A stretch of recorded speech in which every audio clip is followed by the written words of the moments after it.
Southeast Asia is a trickier subject because it's more dynamic. That's not to say that things like the conquest of India, the incorporation of the British Raj, and all of that great game stuff that I talked about in the previous lecture wasn't interesting or dynamic. But Southeast Asia, because there's so many different types of cultures, so many different kingdoms, so much space geographically, and oceans and channels all in between, various islands and peninsulas and deltas, that it makes one power attempting to control all of it very, very difficult. And in fact, so difficult it never actually happens.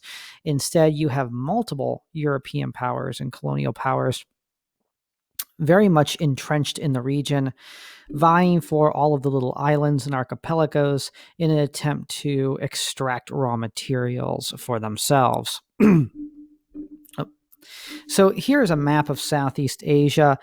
You may include China, parts of China at least, as being part of this, but China really is its own thing, and Europeans will generally not refer to China as Southeast Asia. They would refer to it as the Far East, and that also goes the same with Japan.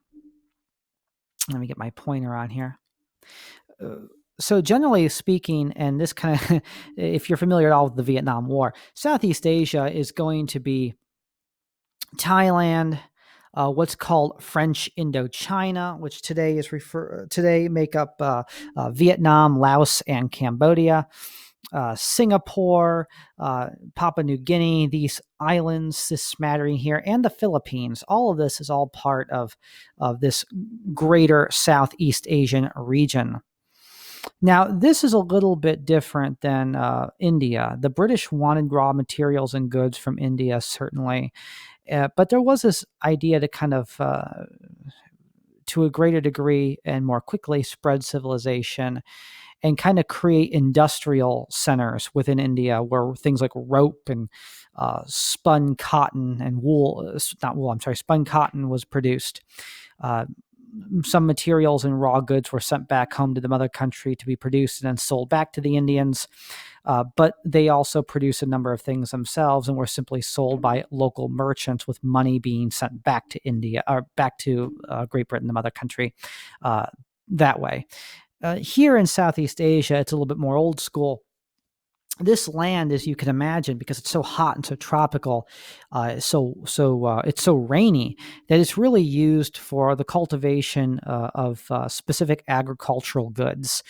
So what you have here is what we would call today perhaps monoculture. Monoculture being an agricultural system in which one specific type of crop is extracted for some kind of financial gain. Any of you familiar with American history? The two most famous forms of monoculture in the United States would have been tobacco and cotton. Here in Southeast Asia, they do grow cotton. They also grow rubber trees, and they grow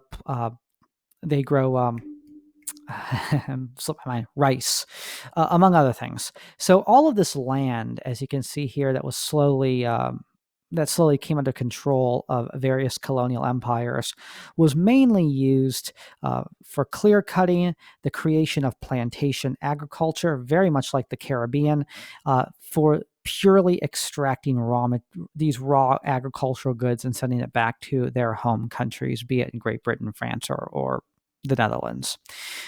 It's very difficult for these powers to take full control over these various islands and peninsulas. So they work very closely with local elites in an attempt to kind of bribe or negotiate with these local elites for this type of control.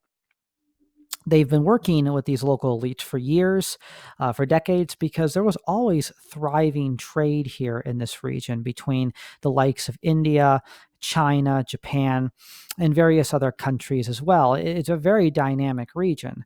Now the colonial powers are trying to exert near complete control over it. So the French arrive and the British, and they mainly are the ones fighting over all of it. Some of these islands will go back and forth between the French and the British as they attempt to subjugate all of it. The Americans also get into the game. Now, it's kind of funny because I haven't talked a heck of a lot about the Americans ideologically, apart from some social Darwinist leanings. But America is kind of funny because the United States used to be a colonial power, and they like to pride themselves on being anti-colonial. President Ulysses S. Grant considered himself anti-colonial. Even Theodore Roosevelt considered himself anti-colonial, and yet they all, for one reason or another, seized lands and territories, whether it was Hawaii or Cuba or the Philippines. As you can see here, this came under American control after the Spanish were defeated in the Spanish-American War. The Americans took Cuba, Puerto Rico, Guam, the Marshall Islands, the Philippines, so on and so forth. But the United States considered itself to be anti-colonial, whereas the European countries are proudly colonial. But nevertheless, despite the fact that the United States is anti-colonial, they are, at least in the most technical sense, taking colonies. So they do count as a colonial power at this time. The Philippines come under control of the United States. Thailand remains independent. The British never subjugated. There is a king of Thailand, or otherwise known as Siam. Siam is the original name.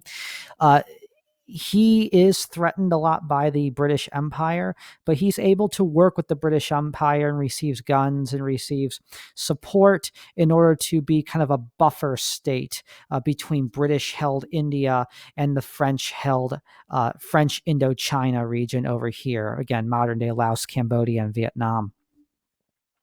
So Thailand, like Afghanistan, is supposed to be a buffer state, whereas Afghanistan was a buffer state between the Russian Empire and India. Thailand is kind of a buffer state between British India and French Indochina. And the reason why all of this is important is because not only can you extract agricultural goods out of this region, but you can also use it to step into China. China is emerging. It is a kingdom at this time in the 1890s and early 1900s. Although by the early 1900s, by 1905, the monarch of China really is a puppet of various European colonial powers. And it really had fallen from grace. China used to be the power of Asia, and it slowly disintegrates into a country, a very large country that's just disorganized and carved up by various European powers and the Japanese, who become a very aggressive imperialist power. The colonial powers are able to do this by, after so many years of not getting as much assistance from local elites as they would like, they begin using military power. They play local power dynamics against each other, and most famously in China as well as in Vietnam, the use of alcohol and drugs, opium and the like, are used to get people high, get people stoned and addicted, in order for the British or French or these various other countries to simply create problems within the system that only they could go in and sort out, to weaken these governments and weaken these independent groups overall. So this is what Southeast Asia is. It's a largely agricultural set of colonial holdings by these various powers that, although they could never fully dominate all of it, they are very much in the region, and they are using these lands as stepping stones into China, which is not only a place where you can extract raw materials, certain types of specialized woods. Opium is made in China as well as in India and Afghanistan. Silks, lacquerware, porcelain, tea, certain spices, all of that come from China. But China, as it is today, is a very large and heavily populated country. And all that means to an imperialist system, an imperial colonial system, is markets.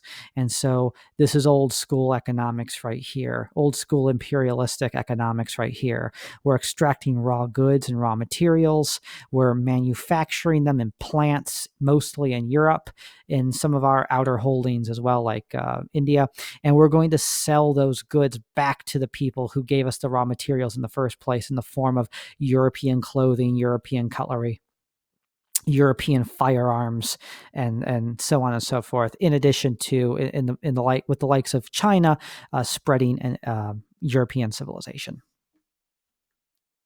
This is the picture of the inside of a French rubber plantation in Vietnam. Like I said, Vietnam in particular, like a lot of these places, was used for raw materials, and the most prevalent one was the rubber industry. They would cultivate rubber plants. They would sap them of rubber, which would be the material, the material that's used to make rubber, and that would be sent back to Europe in order to manufacture what we would call vulcanized rubber, which is the same type of rubber used in gaskets and tires and that. And that was mainly done because of the car industry and also military vehicles that use rubber, specifically transport trucks. So the inside of this mill, I mean, this rubber plantation, look at it. It doesn't look terribly different from that textile mill we saw earlier a few weeks ago. It is child labor. It's hot.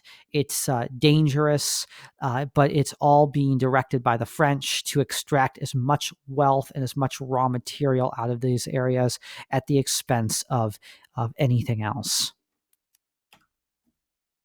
This is an excellent quote because although the French in French Indochina are more hands-on and more about extracting raw materials, there still is this idea that they are spreading civilization. And later on, over time, you're going to see them enact reforms that will cut back a little bit on child labor.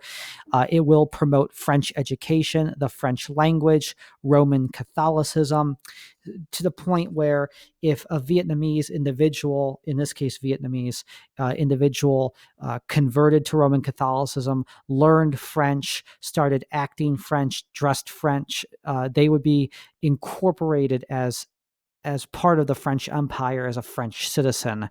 So there was this idea that the French would uplift these poor, quote, heathens by giving them their civilization at the same time, though, while they are extracting as much wealth as they can in the most brutal way out of these lands.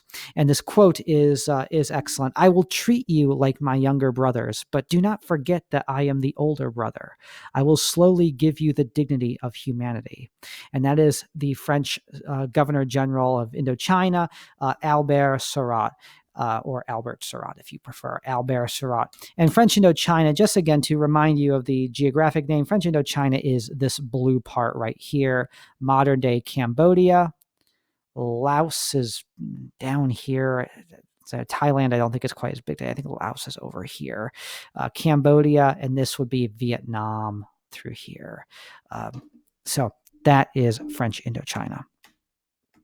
Let's move on to Africa.